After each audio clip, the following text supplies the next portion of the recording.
Hello, my lovelies. So, any of you that have just watched my Sunday service, or you watched it on Sunday, you will know that I am still in the same clothes because I'm filming it straight after. So, as I mentioned on the Sunday service live that I did, I'm going to be doing a short series on insights to kind of give people a little bit of background as to where this has all come from. Some people know me as the project manager that used to work on the trading floor. I've got lots of friends like that because it was only until 7 years ago that was my life. I've also got the people who know me now as a spiritual mentor, and they're like, where did it all start for you? So I just wanted to take you back on a little bit of a journey with me this morning, if that's okay. So, as you guys know, my name is Lucy Davis, and I was born to my mum Carol and my dad Nigel in Bournemouth. I'm actually a Bournemouth girl. I was born down there, and I am so grateful for being born in such a beautiful, beautiful place. Very safe, very like the beach was spitting distance, it's just a beautiful, beautiful place, and I was very, very safe there. And actually I feel as if I picked my parents as my parents because they're really good people. They kept me safe, they gave me everything that I needed, and obviously when you've got such a huge mission on the planet, you need to make sure that you're safe. There are many people out there that have picked parents that haven't perhaps treated them in the way that they needed to be treated for their healing. What I now know is that I jumped into this family and into this little 5'4" vessel this lifetime because I've done a lot of the healing work in past lives, and actually this time when I came into a soul, it was to help with everything that's going on the planet right now, to help with the mass awakening, to assist the ascension of the planet, but also the human vessels that are living on the planet, and to remind the souls of where they came from and how they can navigate this with ease and grace. So like I say, I was born into that family. I've got one older sister, and she's 2 years older than me, and on my 16th birthday she told me that she was heavily using drugs. So as much as I picked parents that were very stable, that were very loving, that gave me a really amazing standard of life. Not that I remember the early years, and we weren't well off at all in the early years, but my dad is an extremely, extremely hard-working businessman. And, so he created a lot of abundance over the years, and he's actually shown me how to create a lot of abundance as well. But by working my backside off, none of it has become, he's never given me a penny ever. And I'm really grateful to him for that, by the way, like so grateful. I just wouldn't go to him and say, Dad, can I have some cash? I've learned the work ethic through it. And again, it's a great thing to have learned. But also now we're having to learn to surrender that, which is just an interesting dynamic. So like I say, I jumped into this tiny little human vessel, and I called myself Lucy because it means light. So, they say that you pick your own name. I truly believe that. I didn't realise I was going to be the light back then, but hey, we now know that I am the light for many. Not everybody, but I am the light for many. And it's a huge responsibility, but I love it, every single second of it. Now, when I hit 15, well, just before I turned 16, my parents actually got divorced. And that was because, they'd just gone off in their own directions. Dad was having women throw themselves at him, powerful businessmen, that's what happens, or at least that's what happened back then. And my mum was my mum, she was loving, she was the best mum you could possibly imagine, very, very caring, and not really a go-getter. She was happy just being mum, and like I say, no disrespect for any of that. However, their paths obviously went on different tangents. Now within maybe a month or two of my parents splitting up, my sister on my 16th birthday told me that she was heavily involved with drugs. So don't get me wrong, there was stuff that went on through childhood, and obviously we've all got our bullshit story, but it was really at that period of time that my life changed, and it was overnight. I grew up. I went from being a very young 15, 16-year-old that was just fascinated by horses, literally my world was horses, to literally overnight going out clubbing, drinking, boys, drugs, that kind of thing. And it happened very, very quickly. And now I look back, I realise how woke I was as a child. The beautiful things that I used to do, the conversations that I used to have, it's just profound. When you have an awareness and you look back, it's like, wow. And of course, I truly believe that my parents had to split up. It was, it was to basically see like what path I was going to go down, because if I had stayed completely angelic and not lived, and not seen other sides of things, then maybe I wouldn't be able to connect with the amount of people that I do right now. So I actually look at it as a true gift. So for many years, we went through this cycle of, addiction, detoxing. I was obviously sabotaging, using drugs, alcohol, sex. I was never addicted to drugs or alcohol. Well, I say that, I every weekend I would do them, so I think that that's addicted to a pattern. I'm really open about that. I was addicted to a pattern. There were times when I would do it during the week, and, it was one of those things. However, I'm really lucky in the sense that I never grew a dependency on it, although I love to do it and I just, wanted to be around my friends, and I did it very much to fit in. It wasn't something that I had to do. Like, I didn't get grumpy if I didn't do it. It was just something that I really wanted to do, to fit in. A lot of people out there, all they want to do in their life is fit in, and I was that person. I didn't quite get the whole gist of this human thing until much later on.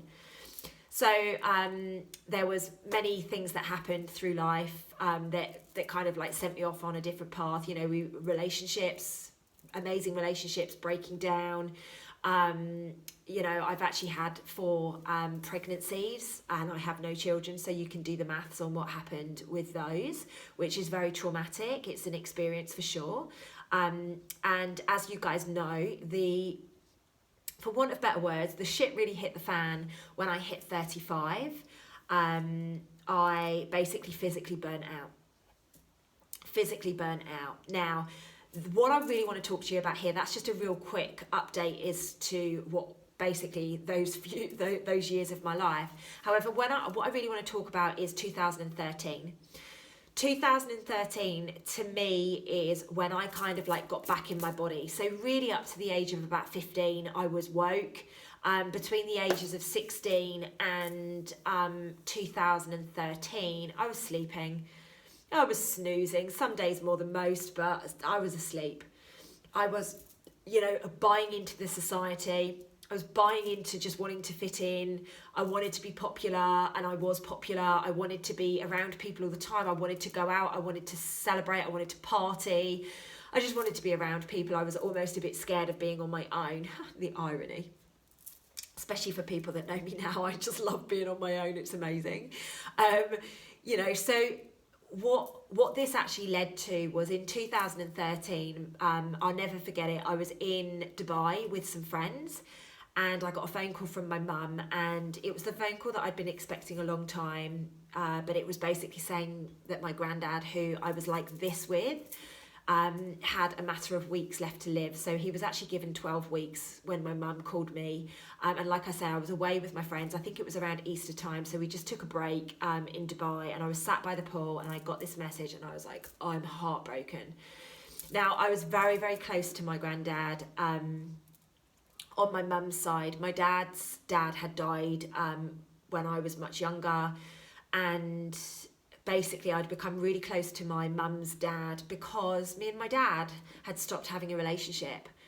When my dad told me that he was getting remarried, I didn't resonate with the soul in the person that he was marrying, and I kind of said to him, okay, I'm going. Literally, as soon as he told me, I kind of like grabbed my sister and I was like, right, that's it, we're going. And it wasn't that I didn't like the person, my soul didn't resonate with that person. And basically, obviously that led on to a pretty turbulent relationship. Like, think about it as a human being. How would you feel if your future stepdaughter was like, yeah, I'm out of here? And I take full responsibility for that. I could have dealt with that better, but I was 17 at the time, 18 at the time, and I had no clue. I didn't want to be there anyway. 18-year-old, didn't really want to be dealing with this stuff. Over the years, things became pretty toxic, and to the point where I eventually said to my dad that I couldn't have a relationship with him. It was heartbreaking. I was a real daddy's girl as a young child. I was literally the apple of my dad's eye, and to say enough's enough, I can't have a relationship with you, was pretty heartbreaking. So my granddad had almost been my replacement dad, and, I was so close to him. So to hear that he was going to, he only had 3 months to live was heartbreaking, particularly whilst I was so far away. However, now I can say this with a smile on my face, although I miss him every single day. Like, literally, I miss my granddad every single day without fail. But I kind of like talk to him on the other side, which is just another beautiful gift of this journey. Now, in that 12 weeks, when I got back to the UK, I spoke to my amazing boss at the time, and I said to him, listen, my granddad's been given 3 months to live. I need to work from home 1 day a week so that I can go and work from Bournemouth. I'll do it on either a Monday or a Friday, so it means I can spend the weekend there. And he, bless his heart, was like, do what you got to do, like, be in town for your meetings. If you've got a day without meetings, like, just work from Bournemouth. I'm okay with that. What a good boss. Like, how freaking lucky was I? And that's what I did. For about the first 5 weeks, I worked 1 day a week from home. And one of my friends, who I don't really see or speak to anymore, he was amazing, and he gave me his apartment in Bournemouth, and he was like, just come and go as you please. Like, you've got the keys, just do what you need to do, which was amazing because it was like 5 minutes down the road from my granddad's house. So that's what I did for the first 5 weeks. And then he started kind of like deteriorating, as we knew he would. So from there, I ended up working 2-3 days a week from home. And actually, I ended up, by the time he passed, I ended up just going to London like 1 day a week. The thing is, when I started spending more time with my granddad, so for the first few weeks, it was just business as normal, really. I just was able to go and have lunch with him and spend a little bit more time with him and spend the evenings, just helping getting him prepped and ready and whatever. But about the last 6 weeks that he was alive, I think things went to a whole new level. Now, my granddad wasn't spiritual, or he told me he wasn't spiritual. His wife, my nan, who died many, many years earlier of pancreatic cancer, she was the one that I would speak to about life after death. She was the one that I would go to about everything. She was the one that told me on her, like, in the last few months, because she only got told she had 3 months to live as well. It was very interesting. She got diagnosed in the January, and she actually passed in the March after being diagnosed with pancreatic cancer. But that's a story for another day. She actually said to me in the last few weeks of her life, I will get a message to you. Everything that we've spoken about life after death, if it's true, I will get a message to you. And she did. She did. So I truly believe for the last 5-6 weeks, and I might get a bit emotional talking about this today, it's because I just miss their human vessels and their souls, and I'm so grateful to them for putting me on this path. I will be forever. So in the last 6 weeks of my granddad's life, it was almost like my nan was speaking to me. Now I question if she was channeling him. But what he would do is he would say things to me like, Lucy, are you truly happy? Do you love the work that you do? Now, for those of you that don't know me, I was working on the trading floor for investment banks at the time. I was a project manager in the technology team. So I would basically take the trading platform, enhance it, make it quicker, better, less touches, so less clicks. Customer experience in the last role I did, it was all about the e-commerce platform. But before that, it was very much about how the documentation gets produced, how all the legalities get done. It was that kind of stuff. So, pretty heavy going, and working with traders is extremely heavy going in itself. Working on the trading floor, dark. Just throwing it out there, it's a dark environment, as we all are starting to know. So I'd been placed in this environment, and I was earning such a lot of money. I was doing, people there thought I was doing such a good job, and I was. Like, I'm really loyal. I will work my butt off for you. I'm very, very dedicated, and I will go above and beyond, even if it's at the detriment of myself, which you'll hear shortly. So in 2013, in about May time, my granddad is sat there saying to me, "Are you happy? Like, are you really happy? Do you really love what you do for work?" And of course, I'm like, yeah, of course, Grandad, of course. He's on his deathbed. He doesn't need to know that I feel disconnected or that I want to go travelling and I've just got this battle in my head. Oh my God, I'm too old to go travelling. I'm never going to get married. You know, all of that normal stuff that people's mind baffles them about because of our conditioning. And it was over the course of those 6 weeks that he planted enough seeds. He kept saying to me, "Lucy, you have a light.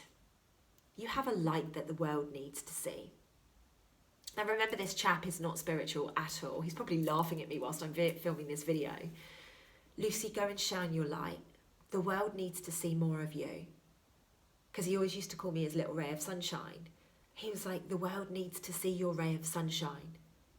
The world needs to hear from you. Just make sure that you're happy. Make sure that you're doing everything that you really truly want to do. Life's so short. Make sure that you do everything that's on that list of yours." So he got in my head, only for 6 weeks. You know, me and my granddad were so close. Like I say, I would walk in the house and I'd be like, "Hello," and he'd be like, "Oh God, she's here and I'm not up," or something, like in the latter stages, because he always asked me to raise my standards. So he wanted to raise his standards when he was around me. It was such a special relationship. It was so beautiful.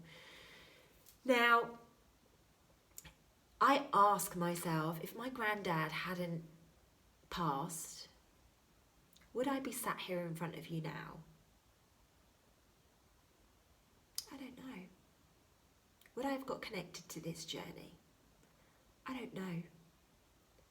My granddad passed in June 2013 and it was horrific. It was horrific. I had a gaping hole in my life. Like I say, this was like my dad. My mum was obviously extremely distraught. The whole family was. My nephew was very close to my granddad as well, so he was absolutely devastated. And, you know, there was a real mourning in the family. So I kind of like stepped up and took on the role of, all right, I'll speak at the funeral and, you know, distract, I'll fix this, I can make this better. And then obviously once the funeral had been dealt with and everything else, within the next few months, my life started to be like turned upside down and things just kind of didn't make any sense. And in September 2013, I was visiting some friends in Portsmouth and I just said to them, I'm going to go away somewhere. I want to go away somewhere on my own. And one of them was like, "Yeah, I'll come. I'm always up for a trip." And I was like, no, I need to go on my own. I need to get my head together. And they suggested a place to me in Thailand, so that although I would be on my own, like I'd travel on my own, like there would be plenty of other people there that were doing the things that I love to do, exercising, Muay Thai, boxing it was at the time. And it was really quite interesting. Instantly I booked it, and within a month I was on the plane and I was flying to Thailand. Now this is where things start to get a little bit interesting. When I arrived in Thailand, something happened to me. I got extremely emotional and it was like I was home. My soul almost just went, I was scared. I hadn't been anywhere completely on my own. I travelled a lot with people or flown places on my own to meet people, but I was completely on my own here. And what was really fascinating is that trip completely changed my life. I met people who have gone on to awaken me.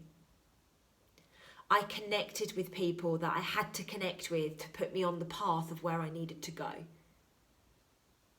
I had to fall in love with Thailand so that every single year without fail, I've been back there. Even 2020, I was there at the start of 2020. I saw 2020 in there. God, if only I'd known then. Like, I go to Thailand every single year because of the experience that I had there. And I met somebody there that was he's gone on to completely change my life. He probably doesn't know it, although I have thanked him for it a million times, so maybe he does. But I met somebody who my soul knew, and I didn't know it at the time. Like, it was very flirtatious when we met. He was completely cracking on to me, and You know, like it was that kind of dynamic when we met. But what's happened is we've gone on to become very close. He guided me to do some things which has put me on my spiritual path. I'm so grateful to this human being, by the way. His soul is just so resonant with mine. And although we piss each other off, like I know that we will know each other till the day we pass, because that's what we're here to do. So it was that trip. It was that trip that I truly stepped into a space of, there's so much more to life. There's a whole world out there, and there's this gift that I have inside of me that I don't even know, but when I trust it, it leads me to the gold. So I activated my intuition. That's what that trip was about.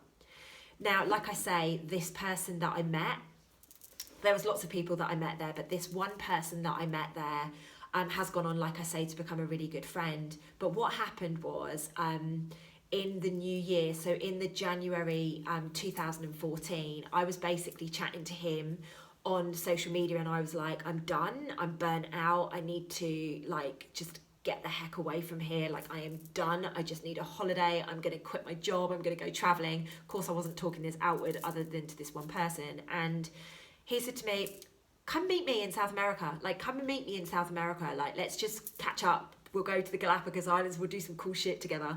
And I was like, awesome, let's do it. So I ended up flying over to Ecuador, and then we went to the Galapagos Islands together. And during this period of time is when I actually did ayahuasca in the Amazon, and I'm going to do a separate video on that.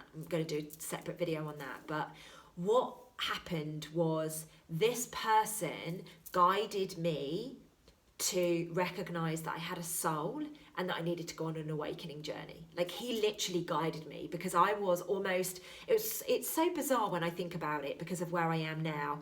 This person basically said, come with me, I'm going to show you, come with me. And I was almost like a virgin where soul speak and the awakening journey was concerned. So this person basically said to me, come on.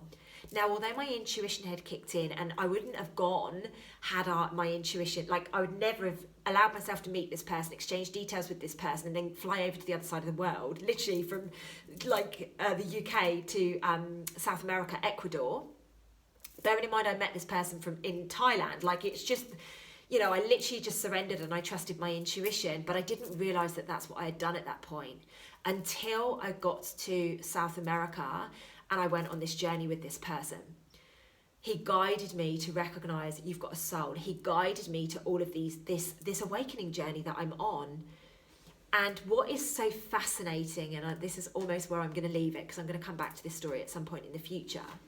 What is so fascinating is he awoken me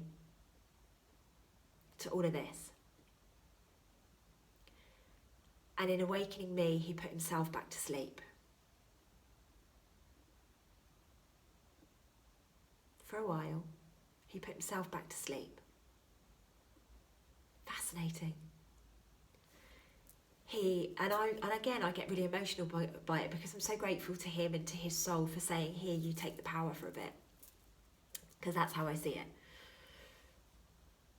He basically activated me, put himself back to sleep, went back to doing all of the things, the lower vibrational activities that, you know, people do. And I basically went off on this catapult. And the reason was, him and I ended up falling out really, really badly. By the end of that trip, we fell out really, really badly, to the point I removed from, you know, what you do when you're a third dimensional, low vibrational frequency person, you screw you, remove from Facebook and all the rest of it. I had to go on that journey alone. It was so interesting. We met, it was like a poof. And then what happened was, he basically gave me his energy to go and run with. So we had to fall out. Now we're closer than ever, and, you know, we have an amazing dynamic and whatever, but that's what happened, and that's part of the experience. It's part of the journey. So that is where I truly believe I started to awaken. Now I'm going to do the next video about when I quit my job. So when I physically burnt out, when I quit my job, and what happened in the 14 months where I travelled the world, because I want to do these as little insights, and then I'm going to give you the Guatemala story and other stuff that's happened since, because every journey that I'm going to share with you, this happens constantly. This isn't just a once in a lifetime thing. This is constant, and since I have connected to my soul and I've basically surrendered to her, this gold happens every single day without fail. There is not just a normal day where nothing happens. Gold happens every day. And that's why I want to share these with you. So I'm going to plug one of the old videos that I've done in from here. If you do want to look at, I've mentioned 3-dimensional and 5th dimension in this. I'm going to plug you back into the 3D, 5D. I'm also going to be sharing the oneness video through this as well, because I think it's really important that when you recognise this soul came into my life to remind me that I was him and he was me, and like this, because this is everybody that comes into your life. You are them, they are you. Thailand is part of me. Ecuador was part of me. I just needed this reminder, and it was this beautiful soul who basically surrendered part of his journey, I truly believe, to awaken me to the path that I was always destined to go on. So freaking exciting. See you in the next video, guys.